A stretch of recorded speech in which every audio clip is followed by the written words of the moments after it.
Келеңиз, Улан Болбекович. Саламатсызбы, урматтуу депутаттар, урматтуу бүгүнкү жыйындын катышуучулары. Мен айта турган сөздөрүм бар эле. Уруксат берсеңер, ошо сөздөрүмдү айтып алсам. Өзүңөргө маалым болгондой, бүткүл Кыргызстан элине белгилүү болгондой, өткөнкү биздин отурумубуз, өткөн комитеттин жыйыны пикир келиштештен келип чыккан талаш тартыш ар кандай соц тармактарга таркалып, ал жерде ар кандай элдерде пикирлер жаратты. Тактап айтсам, Бакасов Улан кагаздан карап окуп, Адахан Кимсанбаевди урушту деп. Ороз айында өзүм Кудай деген жигитмин. Кудайды ортого коюп айтып атам, эч кандай кагаз караган жерим жок. Буга эң биринчи Кудай таалам күбө, Алла таалам күбө, экинчи ушу жанында отурган депутаттар күбө. Депутаттар туура айтамбы? Кагаз карап окудумбу? Жок. Карасаңыздар, кагаз астыбызда күн тартиби. Бул биринчи маселе. Экинчи маселе, эмне себептен биз талашып тартыштык? Айтып отко, эгер жамандык көрсөң, колуң менен токтот. Колуң менен токтото албасаң, тилиң менен токтот. Тилиң менен токтото албасаң, жүрөгүң менен жаман көрүп кой деп. Жүрөгүң менен жаман көрүп коюш бул имандын төмөнкү даражасы деп. Туура айтамбы, Нуржигит Кадырбекович? Ушундай насаат бар. Мындай, мен жамандык көрдүм, колум менен токтото албадым. Биз маданияттуубуз. Тилим менен токтоттум. Тактап айтайын. Өткөн жумада Баткен элине 50 миллион доллар, 25 миллион доллар кредит, 25 миллион доллар грант, жардам бөлүнмөк.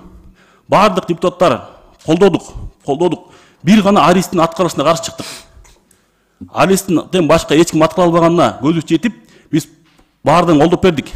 Бир гана бул жерден Адахан Кимсанбаевич каршы чыкты ошол проектке. Бул проект эмнени Баткен жерин алып келмек. Баткен жеринде көптөгөн мектептер курулмак, көптөгөн бала бакчалар курулмак, көптөгөн соц объекттер курулмак. Жакшылыкка бут тоспойлоп колдоп бердик. Адахан Кимсанбаевич өзү каршы болгон аз келгенсип, бизди да үгүттөп, бизге ар кандай сөздөр айткандан биз ушундай каршы пикирге болду, талаш тартыштык. Бул экинчи маселе. Үчүнчү маселе. Коомго биз жакшылык кылыш керек, пайдабызды тийишибиз керек. Жакшылык кыла албасак да жамандык кылбаш керек. Пайдабызды тийисе албасак дагы зыяныбызды тийиспеш керек. Ушул жерде шайланып келген 90 депутаттын 89 депутаты бардыгыбыз аз да болсо өзүбүздүн мекенибизге, Кыргызстаныбызга, шайлаган шайлоочуларыбызга, округтарыбызга кызмат кылалы деп чуркап жүрөбүз. Бир гана Адахан Кимсанбаевден көрдүм андай кылбаганын. Эмнеге айтып берейин? Ушунгө чейин мен Адахан Кимсанбаевди тааныш эмесмин. Жогорку кеңешке келгенде келгенде таандым. Мен ойлочумун Адахан Кимсанбаевди аз бүтүрүп алайын сөзүмдү.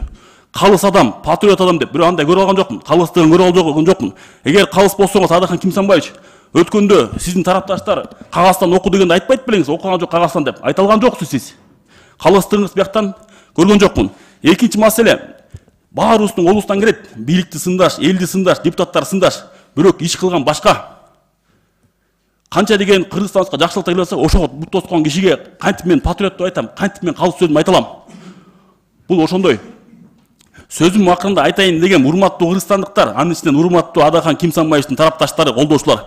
Сиздер өзүңүздөр байкасаңыздар, кандай мыйзамга каршы болуп жатасыңар. Адахан Кимсанбаевди колдоңуздар. Бирок ошол Адахан Кимсанбаевич ошол Кыргызстандын жакшылыгына бут тоскон жокпу? Ошону байкасаңыздар деп айтып кетмекчимин. Сөзүмдүн акырында мен эч кандай кагаз карап окубайм. Өзүмдүн оюмду сүйлөгөнгө сүйлөй алам. Кээ бирлерди болуп чечен эмесмин, бирок өзүмдүн мен позицияма туруктумун. Туруктуу позициям бар. Адахан Кимсанбаевич, сизге айтып кетермин. Өзүңүз айткансыз, эч кимге комментарий бербейбиз деп. Бирок комментарий бердиңиз. Мындай кийин бизге комментарий бергениңизди токтотуңуз. Жана акылы өткөнүңүздү токтотуңуз.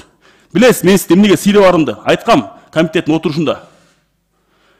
Эми мындай кийин комментарий берсеңиз, бир нерсе айтсаңыз, ошону элге жарыялап берем, эмнеге сыйлабаганыңызды. Эл да сизди сыйлабай калат. Рахмат, чоң рахмат.